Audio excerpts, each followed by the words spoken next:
Existe um paradoxo muito interessante na nossa mente. As melhores ideias, elas não costumam aparecer quando estamos totalmente concentrados, mas sim em momentos inesperados, como no chuveiro. Hoje, vamos investigar a ciência por trás desse fenômeno, a neurobiologia do chamado efeito chuveiro. Pois é, essa é a grande questão. Ter uma epifania debaixo d'água não é só uma coincidência. É um mistério cognitivo, mas que tem uma explicação surpreendente que está na própria arquitetura do nosso cérebro. Vamos começar olhando para esse paradoxo. Nós vivemos em uma cultura que valoriza o foco total, o esforço contínuo, mas a história da inovação nos mostra algo bem diferente. As grandes descobertas muitas vezes acontecem justamente nos intervalos, quando a mente finalmente tem permissão para vagar. E olha, isso não é só uma impressão não. A capacidade do nosso cérebro de encontrar soluções no banho é o resultado de uma combinação perfeita, uma convergência de fatores neurológicos e do próprio ambiente. Vamos entender cada um deles? Para entender o que acontece, a gente precisa conhecer os dois principais sistemas do nosso cérebro que estão em jogo aqui. Eles geralmente trabalham em oposição, mas no chuveiro, curiosamente, eles encontram uma harmonia única. De um lado, nós temos a rede de modo padrão, a DMN, que é o nosso sonhador interno. Ela se ativa quando a mente divaga, conectando ideias de forma livre, associativa. Do outro lado está a rede de controle executivo, a ECN, o gerente lógico que mantém o foco e a ordem. Em um dia normal de trabalho, o gerente suprime o sonhador. E é aqui que a mágica acontece. Observe na tabela. No chuveiro, essa dinâmica muda completamente. A tarefa de tomar banho é automático o suficiente para ocupar o gerente, a ECN, mas sem exigir foco total. E o que isso faz? Impede que ele censure as ideias. Com o gerente distraído, o sonhador, a DMN, fica livre para explorar conexões que normalmente seriam bloqueadas. O gerente não desliga, ele apenas baixa a guarda, permitindo uma colaboração que é rara e muito produtiva.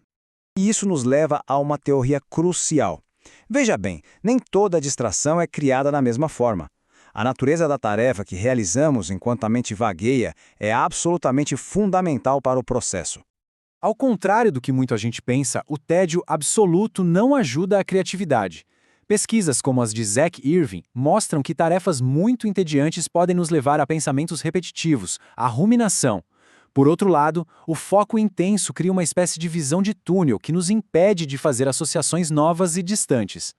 E este gráfico ilustra isso perfeitamente. A criatividade atinge seu pico não nos extremos, nem no tédio, nem no foco total, mas sim em um ponto intermediário de engajamento. É a zona ideal, criada por uma tarefa moderadamente envolvente, como tomar banho. Pense nisso como uma âncora leve. Uma tarefa moderadamente envolvente impede que a mente se perca em preocupações, mas é leve o suficiente para deixá-la flutuar livremente, explorando territórios criativos que ainda não foram visitados. Mas essa dança das redes neurais é só o começo da história. O ambiente do chuveiro, na verdade, cria uma tempestade perfeita, combinando fatores elétricos, químicos e até psicológicos que preparam o terreno para um insight. Durante o trabalho focado, o cérebro opera em ondas beta, que são associadas ao estresse e à atenção externa. O chuveiro facilita a transição para ondas alfa, o estado de relaxamento alerta. Esse estado inibe o processamento de informações de fora e amplia o foco interno, o que é essencial para detectar conexões neurais que são mais frágeis. O pesquisador John Conius descreve um fenômeno chamado piscar cerebral. É uma explosão de ondas alfa que ocorre momentos antes de um insight. O ambiente do chuveiro, com seu estímulo visual monótono, naturalmente induz esse estado, preparando o cérebro para o momento eureka. O conforto da água morna vai muito além do relaxamento. Ele tem um efeito químico direto no cérebro. A água ativa o nosso sistema de recompensa, liberando dopamina. E esse neurotransmissor aumenta nossa flexibilidade mental, tornando o cérebro mais aberto a novas ideias e a abandonar velhos padrões de pensamento. E até o som do chuveiro tem um papel nisso. Ele se assemelha ao ruído rosa, uma frequência sonora que é extremamente eficaz em mascarar distrações externas. Ele basicamente cria uma bolha de proteção acústica, permitindo que pensamentos mais delicados consigam se formar sem interrupção. E, finalmente, existe o fator psicológico. O banheiro é um dos últimos espaços de privacidade total que temos. Essa ausência de julgamento social desativa o nosso medo de errar e, o mais importante, silencia o nosso crítico interno. E esse é um passo essencial para o pensamento criativo, que, por natureza, envolve riscos. Então, A grande pergunta é: como podemos usar todo esse conhecimento de forma deliberada? Será que é possível projetar nossos próprios momentos eureka? A resposta é sim. O processo tem 3 etapas-chave. Primeiro, a saturação. Mergulhe no problema, alimente o cérebro com toda a informação possível. Depois, vem a incubação. Afaste-se, desconecte e faça algo que te envolva moderadamente. E por fim, a etapa crucial, a captura. Esteja sempre pronto para anotar a ideia no momento em que ela surgir. Insights são passageiros. Isso não é só teoria.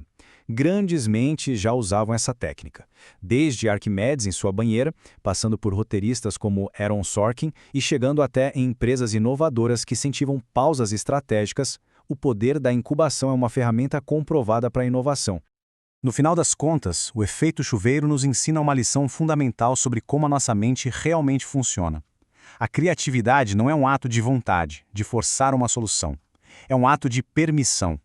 A permissão de parar, de se desconectar e de deixar que os processos mais profundos do cérebro façam o trabalho deles. Sabe o que eu quero saber mais, saber tudo, descobrir o mundo, sair desse escudo. Cada clique é um passo rumo ao saber. Aprenda tudo, story.